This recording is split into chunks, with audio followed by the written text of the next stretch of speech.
So I've tried making a how to buy a used motorcycle vlog for probably the past 3 days, maybe 2-3 days, and a lot of it just didn't seem to come out well. I don't know, like, it was good information, so I might use some of it, but I just feel like the content wasn't all that great. And so I want to, you know, take another crack at it, because I think it's a pretty important thing to be well informed on, because buying a used motorcycle is more than likely your first bike that you're going to be getting. You're probably a new rider if you're watching this. If you're not, it might just be the first time you're buying something not at a dealer or not brand new. I don't know, like, you know, I don't know your situation, but my assumption is that you're a new rider buying your first bike, and that's kind of how I'm catering this video to be. But yeah, the other takes, like I did like 3 takes to just get this intro right, which is pretty sad, but that's not uncommon with my videos. Good thing there's editing software. But yeah, it's something I want to make sure I get right, so that you guys have the proper information to go in confidently to a sale and buy that bike without too much of a worry, or making sure that that bike is safe to ride. Because obviously motorcycles, they are a little more dangerous than cars. You know, you don't got the seat belts or the airbags or the giant metal cage that surrounds you to protect you from things. So you really want to make sure it's a safe vehicle to ride. And that's kind of where I'm going to start on this. Is the first few things you should check. One are the brakes. You want to make sure that the brake pressure is there. You want to make sure that it's decent too. So if you pull in the brake lever and it goes straight to the grip, hold on. If you pull in the brake lever and it goes straight to the grip, that's bad brake pressure. Most likely there's just air in the line, but you can never be too sure. Same with the rear pedal or the rear brake. If you hit the pedal and it just flies down, like there's no resistance at all, then yeah, you probably got air in the lines. The brake fluid could be really old, so you'd either want to change that, or you know, it's a good point to bring up when you're talking price. You know, if you don't know how to do things mechanically, you know, you're gonna have to bring it to a shop. That's gonna cost money, fun stuff. Second thing is going to be tires. That's a pretty important one, right? Because the tires are what keep us moving and from not killing ourselves when we're going through a turn. You're going to want to check the tread of the tires. Legal limit in Illinois, I don't know if it varies per state, but I'm assuming it's probably about the same. It's 2/32. So you can get a little tire gauge from like AutoZone or whatever, and or like a tread gauge, not a tire gauge, a tread gauge from AutoZone or something, and you can bring that with you if you want. Otherwise, there's little square wear markers in your tire that will show you how much tread you have left, and you can look at those and see what wow, sorry, I'm blanking. I just got out of work and I'm just kind of meh. You can use that to indicate how much tread you have left, and it's definitely something you want to do, because if you have low tread and you're riding in the rain, it's going to get real slippery, and you don't want to do that. You have a higher chance of hydroplaning, which is going to equal to you getting hurt. Second thing about tires, though, is they have an age limit, and it's recommended that every 5 years you replace your tires if you haven't worn through them. If they start to dry out, they're not going to be as sticky. Yeah, it's not as good quality as a newer tire. And obviously those things can be accelerated too. Oh god, so many bumps. Oh, Jesus. Obviously, you know, tire conditions can be accelerated. Like if they're just sat out on the side of a road on cold concrete throughout the winter, those things are gonna be dry rotted as fuck by the summer. So it's definitely something you want to look into. Tire condition, make sure it's not dry rotting, which is like cracking in the tires. So to check for dry rot is you can look at the sidewalls or even on the main part of the tire, and it'll if you see small little cracks like hairline fractures, kind of like cracks in the road like that, not as bad as that, but you know what I'm saying. That's dry rotting. and it's not something you want because you can blow out your tire. Yeah, it's just not good. Bad news bears, you know. So we got brakes, got tires. Those are two pretty important things. Another thing is, before you go to meet up with the person that's selling this bike, you're going to want to make sure that the bike starts cold. Like if you get there and the side of the engine's warm, you're going to want to just walk away. That means there's a cold start issue. If it's carb rated, it probably needs a carb clean. It could be finicky to start up. And if you're a new rider, you're not really gonna know too much on what to do with that. It's gonna get frustrating really quickly, and it's just gonna be a bad time for you. So make sure the bike started cold, even if it's fuel injected. Granted, fuel injected bikes have a lot easier of a time starting when it's cold, because the magic that is technology. But you're still gonna want to be wary of it if it's warm when you get there. It's just something to keep an eye out for. More simple thing that you can ask about is actually service records. Oh god, more bumps. Jeez, fuck. Thanks, Chicago. Service records. So if they kept up with their service records, if they have receipts from the dealership of the services that have been done, or if they are a mechanically inclined person and they've done all the services themselves, make sure you have receipts of them buying the parts. Sorry, I had a swallow there. 'Cause I ain't no quitter. So yeah, make sure they have the receipts of the parts they bought if they serviced the bike themselves, or they have the receipts from the dealership that did all the work on the bike. If they don't have all of that, it's not a huge deal. It's just you don't have any solid evidence that they serviced the bike, you know. So if they don't have any of that records, any of those records, I highly recommend that if you do end up buying the motorcycle, first thing you do is an oil change. Change the filter, change the oil, something you trust. I like Mobil 1. I also like Motul 300V. Those are both two really good oil brands. But it really, I mean, it doesn't really matter all that much. Especially if you're just gonna be riding on the street, there's no reason for you to get some high performance racing oil. You know, it's not a big deal. But you can use those two if you really want to. You also don't know what kind of oil they put in there. They might have not put in the stock or recommended oil viscosity.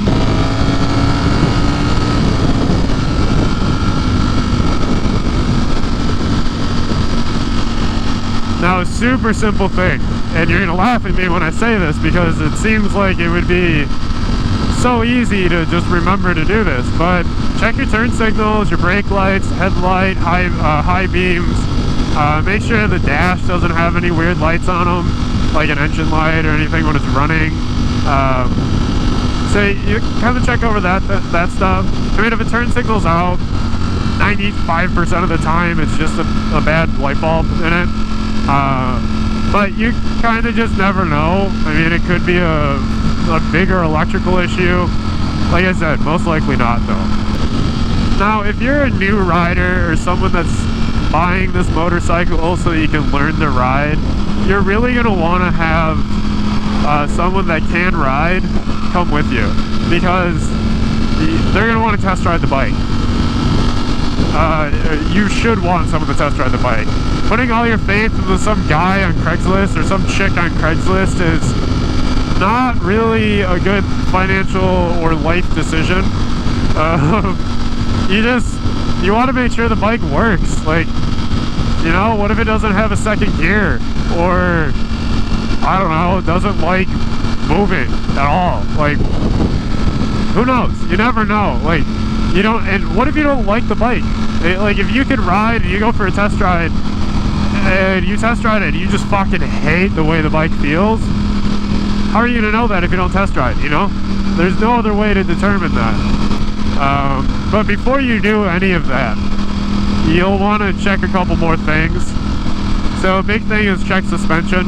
You don't want to have blown fork seals. Some people like doing their dank woolies and they don't really know how to land them properly, so they slam the front tire into the ground, and your forks take all of that force, and your your fork seals are just gonna blow out. You're not gonna wanna have that because that oil can then drip into your brake pads and you won't be able to stop. It's also just really messy. That's also really expensive, so if you're not mechanically inclined, most dealers will charge you anywhere from $300 to $400 to get your fork seals changed. So it's not a fun thing at all. You also want to check the rear suspension. You either have someone prop it up for you, so have the bike sitting straight up and down, and you can then go press on the rear seat, see if it actually has some resistance, or if you sit down on it and it just sinks straight to the bottom, then you know your rear suspension's kind of fuckered. Now I know this sounds like a lot, and I mean there's quite a bit to look at. So what I'll do when I get back home and off the bike, I will do a bit of a walk around, and I'll kind of show you what I do at work to see if a bike's safe or not, and then my safety inspection, just kind of see what's you know, what's going on with the bike. You're also going to want to look at your chain and sprockets on a bike too. If the chain's all rusty or the sprocket's missing teeth or something like that, you know, that's not really too expensive, but it's still something you don't really want to do. It's just another talking point to bring them down in price. You can also check chain tension too, so like if you're planning on riding the bike back, which I don't really recommend doing ever, I just don't think it's a great idea because you never know what's going to go wrong. It's better to get it home, ride a short distance, you know, if you plan on buying it, get it home, then ride around the neighborhood, get used to how the bike feels to you, stuff like that, because otherwise it's just, I don't know, if you're gonna like if you're like 2 hours away, you're gonna ride home for 2 hours on a bike you're not familiar with, it's just not a good idea. So check your chain and sprockets. If the chain is loose, that's not a huge deal. There's not really a talking point with that either, like it's just basic maintenance. So it's also another thing to look out for is you don't want the chain to be too tight either. Too loose, too tight, you want it to be right, you know, just right. You know, it's a little bit of a Goldilocks type thing. So yeah, basically I'm kind of just babbling at this point, but what I'm getting at is if the brake fluid is dark, it's an easy thing to fix. It's not going to be very expensive at a dealer to do if you don't know how to work on bikes, but it's not the end of the world. It's just something to take notice of.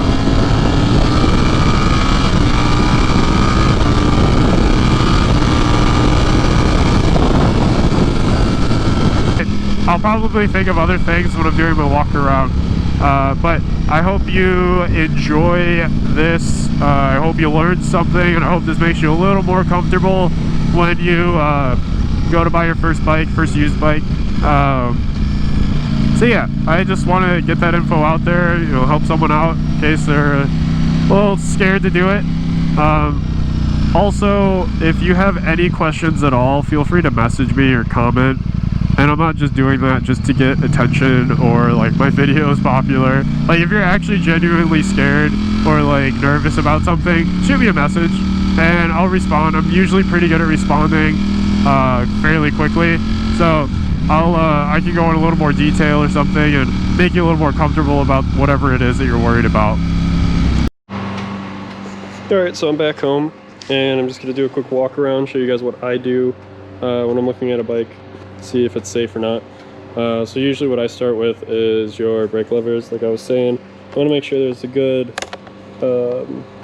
good pressure there. You see that I'm not giving a lot of pressure, you know, with my hand, but you see it kind of starts resisting right there. Same with the rear brake. I would just kind of press it. You know, it's gonna move a little bit, but you know, you don't want it to hit it and it go like all the way down. You know, you want to make sure it's a little safe. A little bit of pressure there. I'll kind of look around the engine, like right at the valve covers too. It's kind of hard to see valve cover on that cylinder, but yeah. So you want to look at those, see if there's any leaking oil kind of just around where all the gaskets are and stuff. I'm trying to be careful because it's very hot. Look at the bottom here. You know, that's your oil pan. So you want to see if it's leaking out of there. I'll kind of come back to the rear tire. Now, if you see that little tiny square right there, that's your tread indicator. So obviously I have very good tread because these are brand new tires. But your tread is getting to that indicator, you're gonna want new tires. Where is the DOT? So the DOT, I don't know if you guys can see it. There we go. The 0520. So that is the 5th week in the year 2020. So if it's 2025, I'm gonna have to renew that tire because it's 5 years old. You can check your brake calipers. So I'll kind of look in there to see, you know, how much pad I have left. Now I'm not gonna touch the chain because it's very hot, but you'll wanna, I mean, this isn't the most professional thing, but you'll take 2 fingers and just kind of lift up and down on the chain. You can also, some bikes have all the information there telling you how much free play you should have with your chain. Also look at the sprockets, kind of, you know, you can roll the bike back and forth so you can see all the teeth. Look at the front sprocket. Check your rear suspension. So see if there's any leaks anywhere. And then what I was saying, it might be kind of hard to do. Hold on, let me put the camera down. All right, so if you guys press down on the back of the bike, now it's on the kickstand, you're supposed to do it up and down, standing straight up, but I don't have a second person here. Basically, you just push down on the rear seat like this. To check forks, to see if there's any leaking fork fluid, or see if it's leaking fork fluid, what you're gonna do is you're gonna grab the front brake, stand the bike upright, and then push down, back and forth. So I'll show you.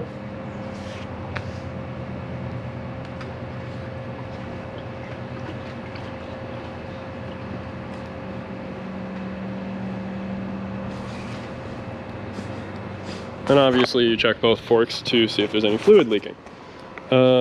Another thing you'll want to do with the radiator. Now I have a wind sail of a radiator, so it's very likely that I will get a rock to it.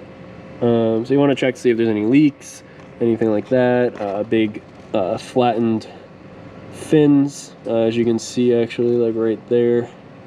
There's a little bit of a dent there, makes me kind of sad. Check the front tire too. Now that we're up here, you know, look, tread, tire date, check your brakes, back there. And then once I do all of that, you know, you check your fluids, make sure that they're the right color there. Oh, I forgot. Oil is on this side. I'm not going to stand it up, but you see right there. There's your sight glass. So I'm going to start the bike up. You can see dash kind of did its thing. Now if it has ABS, you're going to see, and traction control, you're going to see a little flash like that and a little light like that says ABS. Those won't go away until you reach about 6 miles an hour, so don't mind those if you're at a standstill. If you test ride and they stay on, then you have an issue. So from here, I'm just going to hit the turn signals, make sure they work, check the rear, check the rear and the front. Make sure your hazards work if it has it, which this bike does. You can't really see back there. High beams. So, kind of see them flash. Yeah, probably here. There you go. There you go. Make sure those work. Check your brake lights. So, you guys chilling back here to see. And your rear brake. Make sure those work. And then you're going to want to start it. So I'll set you guys right here.